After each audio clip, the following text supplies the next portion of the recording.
In this video, we'll briefly talk about alcoholic liver disease. Moving on to the introduction, every person who drinks alcohol doesn't develop alcoholic liver disease. Only 15% of alcoholics may develop alcoholic liver disease. And an intake of 60 to 80 ml of alcohol per day for 10 years leads to ALD as per Robbins. But this is variable because the percentage of alcohol in the beverage the person is consuming can't be fixed, right? But Robbins says an intake of 60 to 80 ml of alcohol per day for 10 years leads to ALD. Moving on to the gross pathological features of an alcoholic liver, the liver is soft, it is yellow, and it is greasy. And the microscopic features, you can remember it as SCH school, okay, but SHC. So steatosis, hepatitis, and cirrhosis.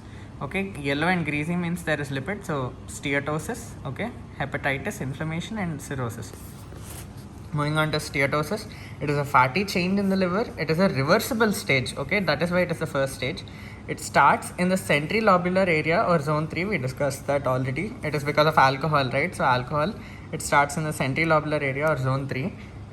And the types are microvesicular steatosis and macrovesicular steatosis. So in microvesicular steatosis, the fat accumulates all throughout the cytoplasm, so the nucleus is still central. But in macrovesicular steatosis, there is a lot of fat accumulation which kind of pushes the nucleus to the periphery of the cell. The fat accumulates everywhere. Microvesicular steatosis is seen in early ALD, Ray's syndrome. The name is smaller, alright. So microvesicular steatosis, early ALD, and late ALD causes macrovesicular steatosis. So early ALD, Ray's syndrome, acute fatty liver, acute micro of pregnancy, and chronic viral hepatitis. Late ALD, obesity, a lot of fat causes the nucleus to get pushed to one side, so macrovesicular. Protein energy malnutrition, it is a chronic state, so macrovesicular. Chronic hepatitis C infection, and NASH also causes microvesicular steatosis. So hepatitis, itis, inflammation. So hepatitis is the inflammation of the liver parenchyma. There are hepatocytes swelling, which causes ballooning degeneration. So when it swells, it looks like a balloon, and degeneration, so swelling, ballooning degeneration, and neutrophilic infiltrates are seen. So swelling, ballooning degeneration, and neutrophilic infiltrates. Okay, SBN. And Mallory-Hylian bodies are seen along with some fibrosis. So cirrhosis is the last stage of alcoholic liver disease, showing extensive fibrosis. So alcoholic liver cirrhosis, we say that, right? So it is the last stage. And Lennox cirrhosis is the end stage of ALD, where liver is converted into a fibrotic scar. Okay, here you can see microvesicular steatosis, the nucleus is still in the center, whereas here you can see the macrovesicular steatosis, and here you can see neutrophilic infiltrates.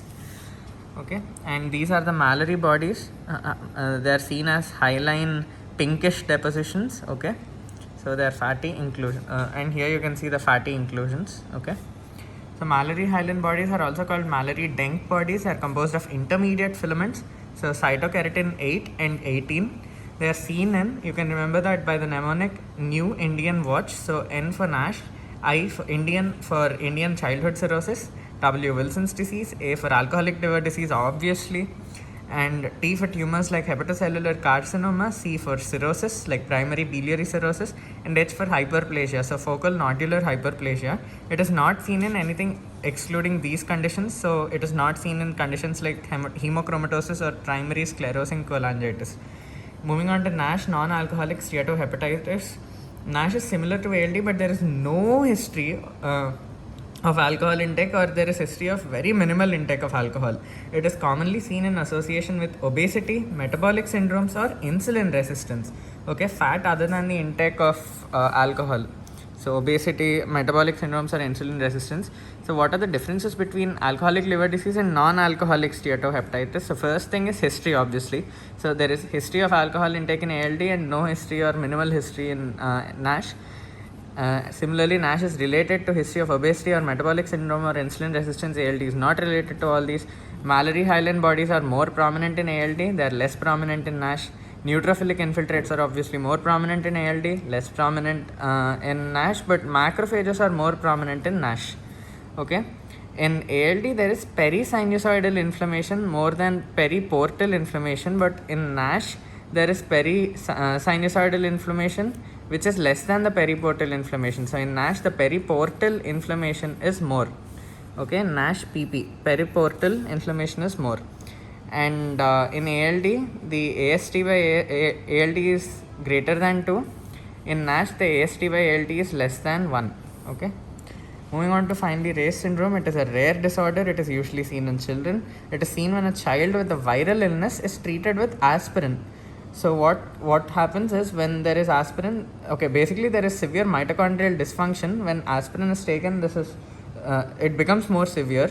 So severe mitochondrial dysfunction due to the administration of aspirin causes swollen pleomorphic mitochondria and reduced numbers of mitochondria, and you can see this mitochondrial change only in electron microscopy.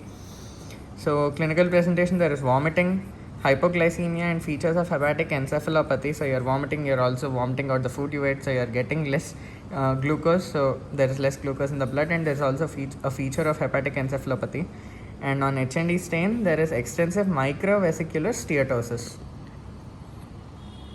Okay. In NASH, there is PP, periportal inflammation, and AST by LT is less than 1.